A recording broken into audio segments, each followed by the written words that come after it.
Hey everybody, Gary Fong here, and I'm here to talk about something that is extremely important to the people of Kelowna. But, I know that I have an international audience, and I want to say, bear with me because this is a really good story about what can happen in a smaller municipality when the voters do not pay attention to the people they entrust with the power of running the city.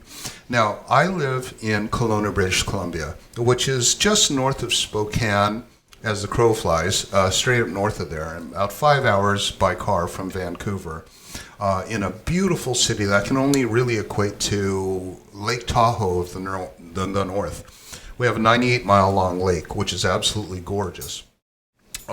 We have a world-class ski resort, big white ski resort, and we have championship golf courses and world-class wineries here, all in the same place. You can golf and ski in the same day in the spring. It was an absolute unspoiled paradise. And that was when I got here in 2000. It was the best place to live in all of North America. And I've traveled the world, and I chose Kelowna as a place to settle down, raise my kids. That was in 2000. The state of it in 2022 is, well, as is follows. We have now the highest crime rate in all of Canada. We have historically high homelessness. We've got 10 cities popping up all over the place underneath glistening, gleaming, brand new condo construction high-rise towers. We have, therefore, a housing affordability crisis where people can not only ever buy their first home, they're priced out of their own local market. They can't even afford to rent here. We've got people that are 6 people to a very, very small basement suite. This is quite common because the population doubled from 110,000 when I got here to 220,000 now. There's been no meaningful changes in infrastructure. We have no expansion. We have no freeways, and yet we are building like there's no tomorrow. We have a police department that is inept, inadequately trained, and massively understaffed. Really kind of a small town police department dealing with massively growing city crime situations, crime, homelessness, affordability crisis, all happening right now. I want to talk about each of those and why they're occurring. So let's talk about the highest crime rate in the country.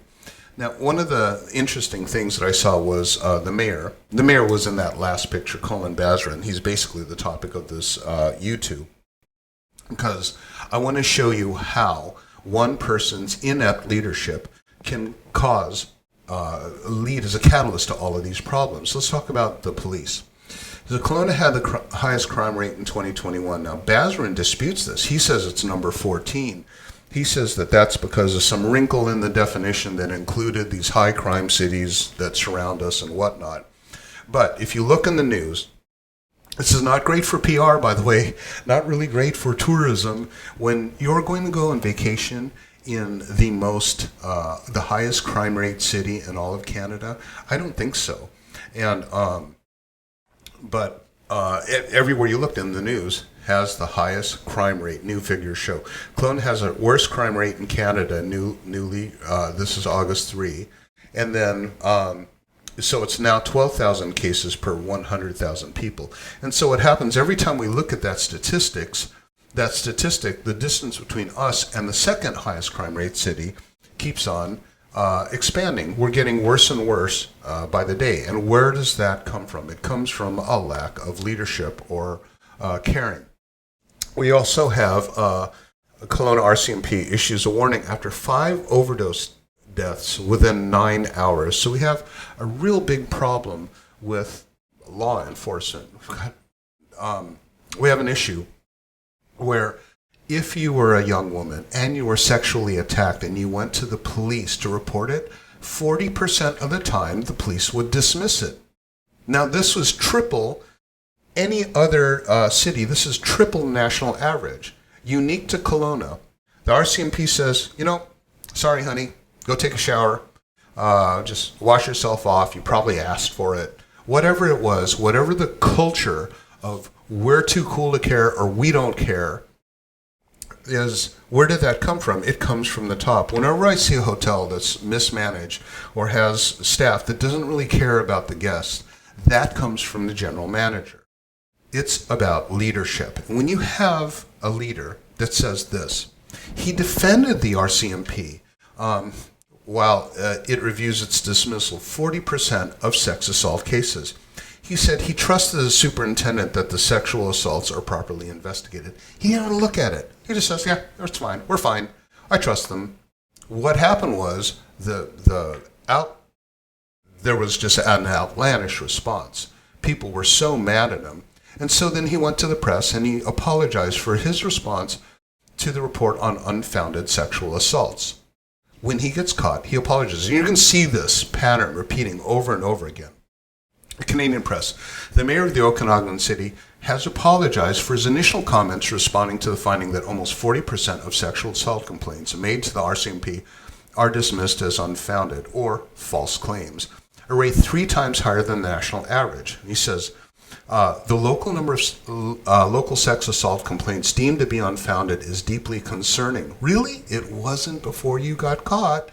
And I know the local detachment is taking this matter seriously. He said in a statement on Friday that struck a sharply different tone from early in the week, because in his statement on Wednesday, Mr. Basran had not acknowledged the impact of the situation on the community or expressed any specific concern about it. Leadership. Despite the city's mayor saying it's doing its best to solve the homelessness crisis in downtown Kelowna, 2 more businesses are packing up and relocating. Businesses are leaving, people are leaving, people I know are leaving, because this city at the moment is quite the shithole. And how did it get here? It got here from inept leadership. Kelowna Mayor Colin Basran believes this year's race for the city's top elected job comes down to one thing: leadership. As he seeks a third 4-year, 12 years of this. I'll go more into detail about the havoc he's raised. 4-year term as mayor, Basran believes he has that. At the end of the day, it comes down to leadership and great relationships with higher levels of government, Basran said during a one-on-one interview with Castanet News. Get this. The issues facing our city require partnership and collaboration. Okay, let's examine that just a little bit. When he kicked off his announcement that he was going to run for a 3rd time as mayor, a city council candidate, our former minister of province, Ron Cannon, who's also a good friend of mine, went up to Cannon at his kickoff event and said, hey, if I win this, we're going to have to work together. And Basran swore at him at the campaign kickoff.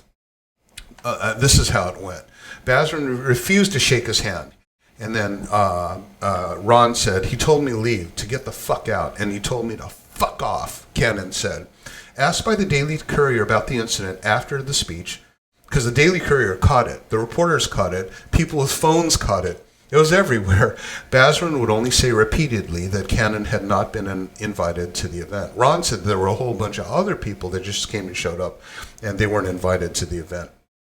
So, in an interview this week with online news site Castanet, Basran appeared to express regret for the incident, but he also downplayed his significance. No, he expressed regret that it wound up in the news. If it didn't wound up in the news, he didn't give a crap, right? So all the reaction was locally cursing out candidate's uncouth behavior, and it was shocking. It was shocking to all the people around. This is the mayor, and he's telling the council, the city council candidate, Ron's going to win, to go fuck off. Okay.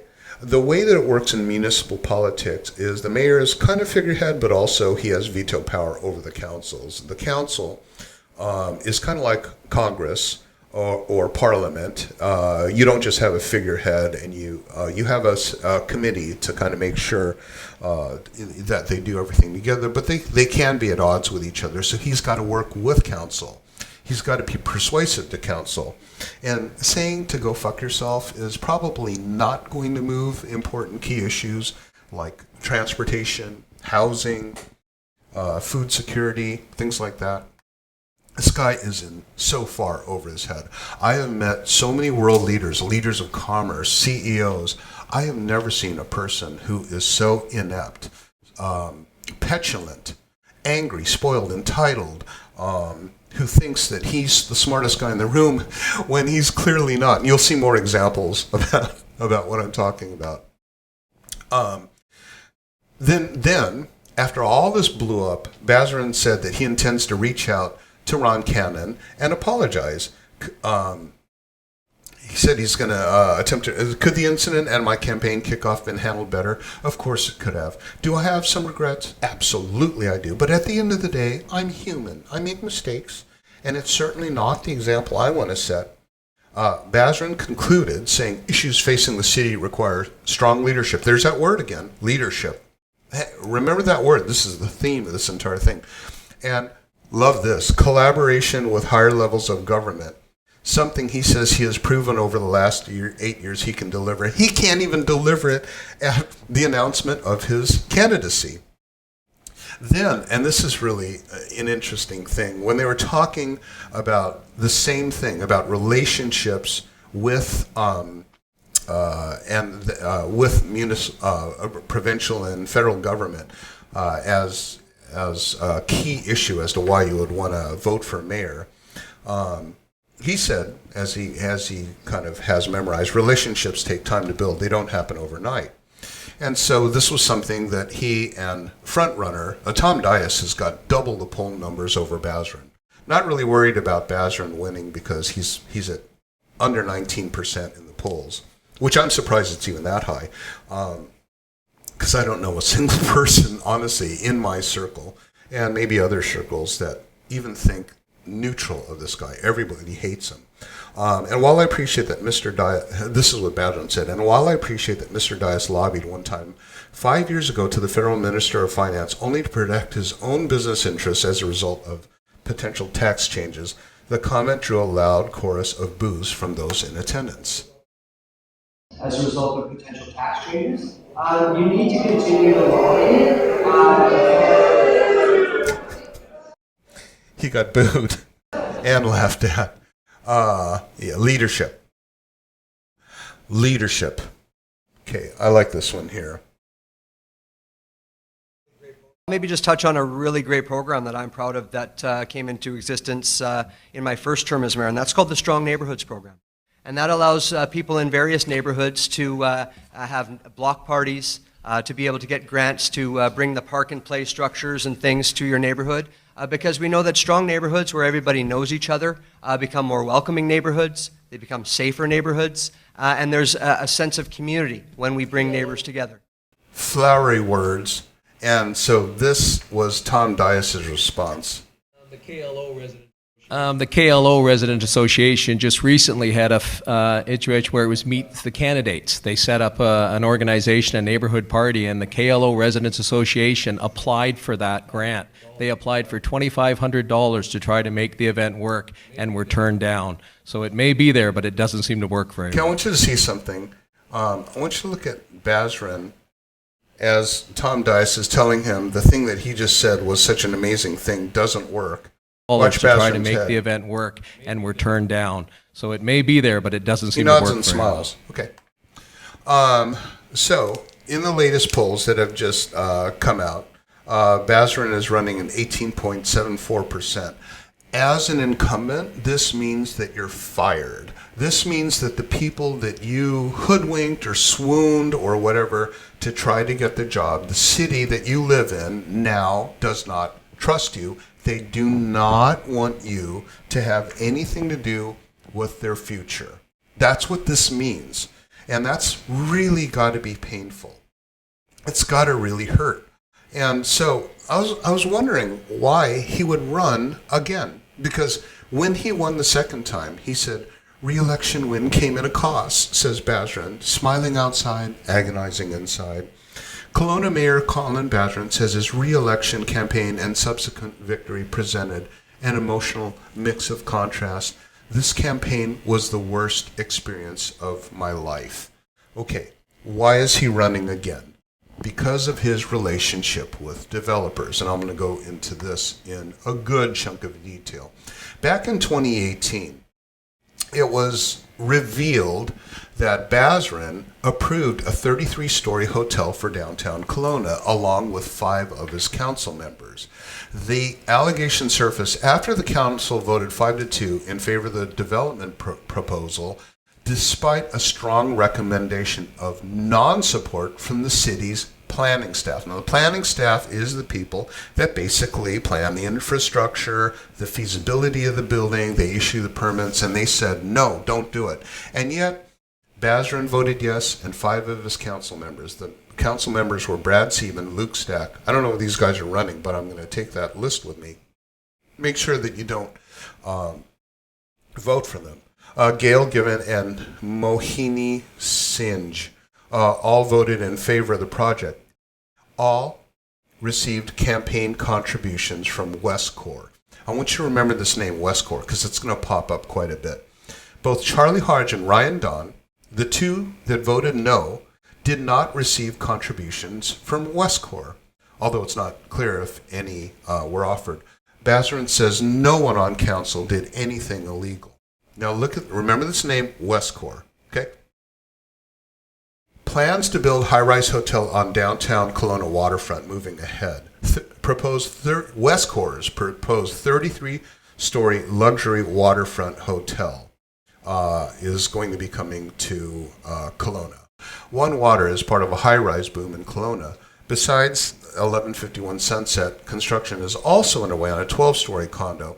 There are also plans for Westcorp to build a 32-story condo, a 20-story condo called Ella, a 14-story condo besides Prospera Place, and at least a couple of retail, commercial, residential towers. This is hundreds of millions of dollars if the developers can get their projects approved in a city that is sleeping quietly at night. You can hear the crickets chirp, and meanwhile, there is an impending tidal wave of development that's coming that is going to ruin affordability. It's going to ruin the ability to buy or rent real estate, causing a homelessness crisis, causing overstressed resources like RCMP, and infrastructure that can't handle all of the traffic. All of this is happening, and it's continuing to happen. Now, final approval given for a 1,000-home Kelowna development. This was just in September 26, a couple weeks ago. 1,000 homes on Lakeshore Drive.